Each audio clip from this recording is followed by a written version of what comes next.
الحمد لله الخالق العليم المدبر الحكيم خلق كل شيء ودبر وبرأ كل موجود وسير وأبدع خلق الإنسان وصبر وأشهد أن لا إله إلا الله لا يعزب عن علمه شيء في أي زمان ومكان وأشهد أن محمدا عبد الله ورسوله اختاره الله واصطفاه واجتباه وهداه صلى الله عليه وآله وصحبه وسلم تسليما كثيرا. أما بعد، فحضرات رئيس الحفل الكريم والضيوف المكرمون والأساتذة المحترمون والزملاء في المدرسة، السلام عليكم ورحمة الله وبركاته.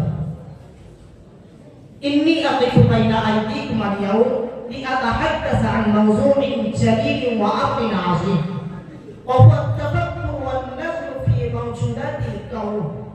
هذا الكون الفسيح بما فيه من سماء وأرض وبحر وجبال وما فيها من كائنات حية وغير حية. إن في النظر في موجودات الكون تأملا في خلق الله، وهو مفتاح المعرفة وبوابة الإيمان به وعمق في النفس البشرية. لقد أمرنا الله تعالى في كتابه العزيز بالنظر والتفكر في آياته الكونية، فقال: إن في خلق السماوات والأرض واختلاف الليل والنهار لآيات لأولي الألباب. ففي كل شروق للشمس وفي كل غروب لها وفي كل نجم في السماء وفي كل قطرة مطر وفي كل زهرة تتفتح آية عظمى تدل على وجود الخالق سبحانه وتعالى. إن التفكر في هذه الآيات هو الذي يغرس في القلب الإيمان العميق ويرسخ اليقين في النفس ويهذب الروح. لقد أمرنا الله وإننا إذا نظرنا بعقولنا وأبصارنا إلى السماء ورأينا كواكبها ونجومها وجدنا أن ما فيها من نظام ودقة يشهد على خالق قادر حكيم لم يترك شيئا عبثا. وإذا نظرنا إلى الأرض وما فيها من جبال وأنهار وما فيها من بحار ومحيطات وما فيها من نباتات وحيوانات رأينا في كل ذلك آيات تدل على عظمة الله وقدرته. أيها الإخوة في الدين، فقد خلق الله الإنسان وخلق له عقلا يدرك به الأمور فيميز به بين النافع والضار والخير والشر. وقد أثنى الله على من يفكر بعقله في عظمة المخلوقات ليكون هذا التفكير يزيدهم تعظيما لله خلق الخلق أجمعين الذين يذكرون الله قياما وقعودا وعلى جنوبهم ويتفكرون في خلق السماوات والأرض. ربنا ما خلقت هذا باطلا سبحانك فقنا عذاب النار. أيها الإخوة في الدين، التفكر في خلق الله تعالى من صفات المؤمنين، وكلما كان الإنسان أكثر تفكرا وتأملا في خلق الله وأكثر علما بالله تعالى وعظمته كان أعظم خشية لله تعالى. كما قال سبحانه: إنما يخشى الله من عباده العلماء.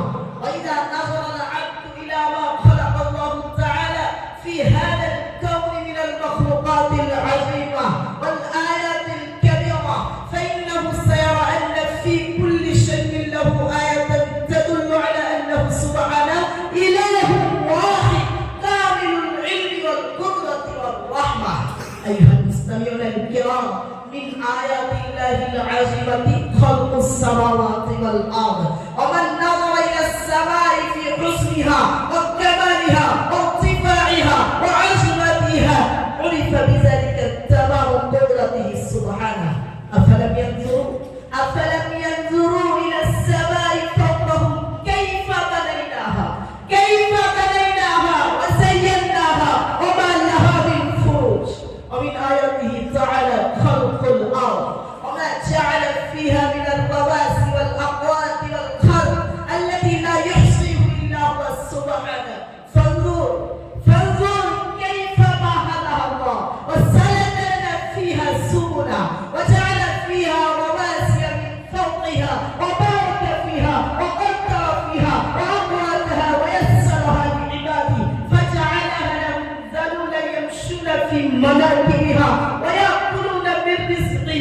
فيها وانظر كيف جعلها الله تعالى قرارا للقوم لا تسترب ولا تزلزل بهم إلا بإذنه وفي الأرض آيات للموقنين ولقد أخبر الله تعالى في كتابه أنه خلق السماوات والأرض عظيمة وهذه الأرض ما بينهما في 6 أيام وهو سبحانه لو شاء لخلق السماوات والأرض وما بينهما في لحظة إنما أمره إذا أراد شيئا أن يقول له كن فيكون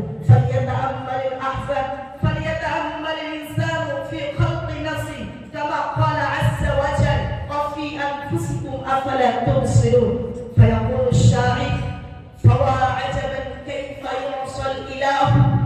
فوا عجبا كيف يعصى الإله أم كيف يجحده الجاحد ولله في كل تحريكة وتسكينة أبدا شاهد ولله في كل تحريكة وتسكينة أبدا شاهد وفي كل شيء له آية تدل على أنه واحد اللهم اجعلنا من المتفكرين في بديع خلقك المعذبين لك العابدين الطاعين الخاشعين اللهم أعنا على ذكرك وشكرك وحسن عبادتك. السلام عليكم ورحمة الله وبركاته.